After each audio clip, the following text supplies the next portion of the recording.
As it has every February for the past 4 years, Myrtle Avenue is about to become one long art gallery featuring public art and the windows of many local businesses, all a part of this year's Black ArtStory Month.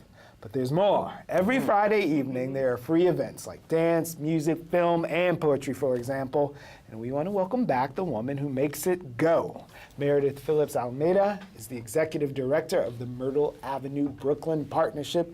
Good to see you again. Good to see you Do again. this every February at least. Nice to see you. Nice Keep to be coming here. back. Of course. All right. Excellent. And this year's art story is under the collective title, The Altar, Rituals of Healing in the African Diaspora. We also want to welcome its curator, Suhaly Bautista-Carolina.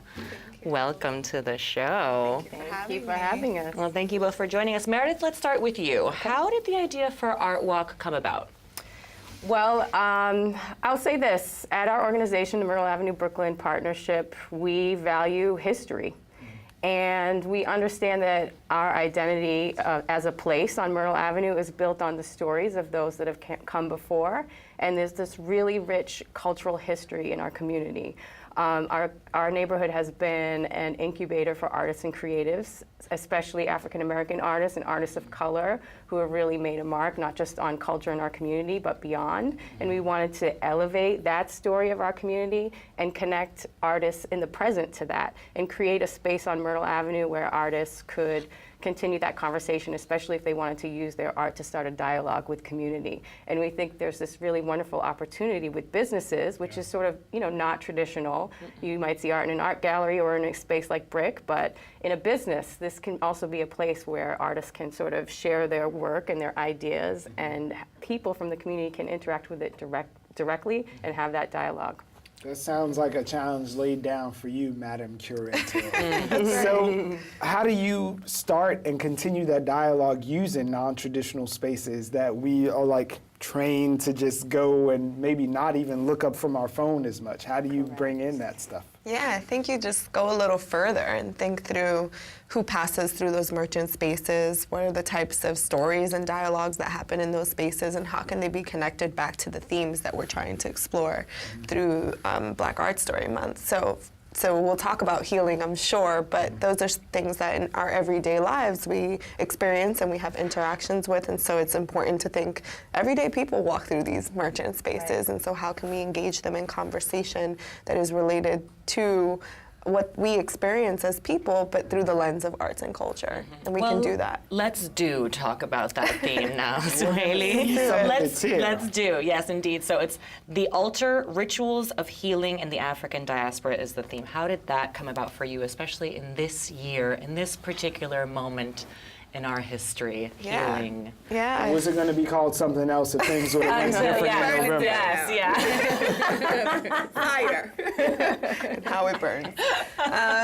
Yeah, I think the moment is really important, just to think about where we are, what we're feeling, and I think something that was really important for me was to shift the dialogue from trauma and challenge and suffering to healing, and how to pay respect to the rituals and the traditions that we have exercised over time and have learned almost by osmosis through our ancestors. Like, there's a way out of this, and there are things that we do to make sure that we survive. And that not just that we survive, but that we do well on the other side of the challenge. And so I really wanted to shift the perspective from the deep, dark sadness that we do experience and that I acknowledge into a space where we were thinking collectively about the ways that we emerge from that trauma. And so that journey into or out of trauma was really important for me. And so I wanted to use this space to sort of think through how in this moment can we learn the tools or reactivate the tools that we need in order to make it through.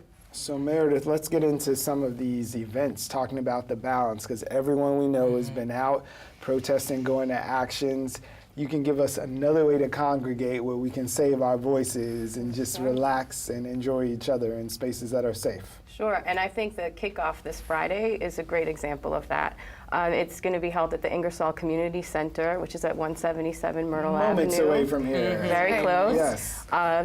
Suhaly brought in a group called Focus to be the organizer sort of that event, and Focus has assembled a number of artists to create stations where people of all ages, this is a very family-friendly event, can come and interact directly with artists to make art, build terrariums. Maybe you can fill in some of the information like yoga, here. moving your body. Intergenerational. Yes, Intergenerational, all of it. Films, screenings, and there's going to be food. So it's a beautiful community space right on Myrtle Avenue, a place that's always bringing people together, so we're happy to be there doing the same. I think that's a great way to kick this off and a great transition from the kinds of activities that people, Dancing was mentioned. Dancing was, you can dance all the time. There's gonna be music, a DJ. Yes. Yeah. Very cool. And the following Fridays, I'm going to actually have Suhaly, the curator, talk about the content of the following 4 Fridays. We just wanted to have a variety Right. of things. So if you're more of an,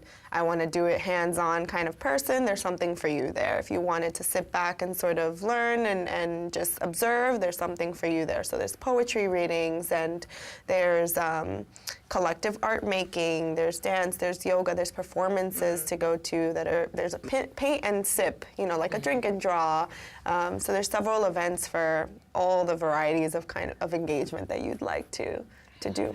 And then all along the walk, all along these businesses, there will be kind of like either printed art or sculpture, Right. or how does that all work? So there's public programming free on each Friday in February, but throughout the month, there's artwork in various businesses along Myrtle Avenue, about 15 businesses. Some have artwork inside the spaces, some have their windows painted or installations style pieces in the front, so you can see it if you're just walking down the sidewalk, and that's available throughout the entire month. So they've actually then like partnered with the artist, and the artist has come in and done the work within the window. Exactly. right. This Like is what this we're is looking special. at now. And What are we that's looking at, Suhaly? Yeah, so these windows, and specifically the image right before this, done by an artist. Her name is Jasmine Hayes, and she did that image of a braid called Bloodline at an actual barbershop. And so she added a piece which is a poem about hair, and it's just the match between the artist and the venue is really, really special there, and you can see that.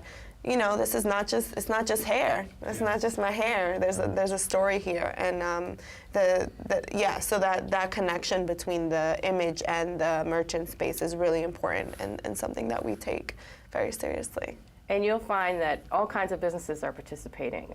You know, barbershops, eye doctors, just like restaurants, the diversity bars. on Myrtle Ave. Exactly, exactly. And I think that's a really wonderful part about Black ArtStory Month that has been in place since the beginning, 5 years Whose work ago. are we looking at now? This is Nathan Williams. He does multimedia, mostly collage work. He's showing his work in a group show with a few other artists at Ray's Caribbean, which is a Caribbean restaurant on Myrtle Avenue. This. Were the artists ever suggested by the actual business? So like, I know this person, I have this relationship with this person, like this is who I want, or was it always kind of two different people that were brought together, not knowing each other beforehand? Yeah, so it's a conversation that we start sort of like, is there anything that you have in mind? Would you like 3D art? Is this something, do you have enough window space to entertain an artist? Would you like a performance? So sometimes the merchants are like game for anything, which is great for us.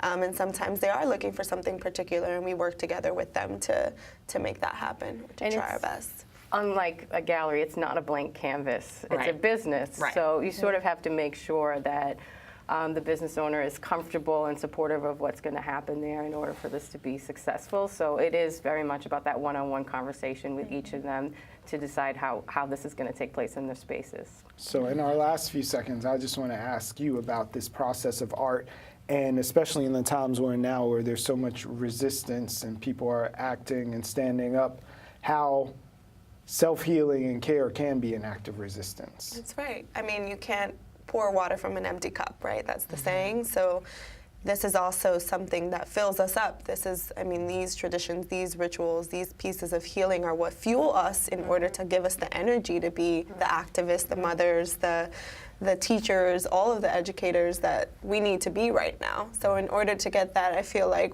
there are moments of energizing that need to happen, and I see the altar as one of those moments. So keep your eyes open on Myrtle Ave. We'll meet you at Ingersoll for 4 Fridays in a row.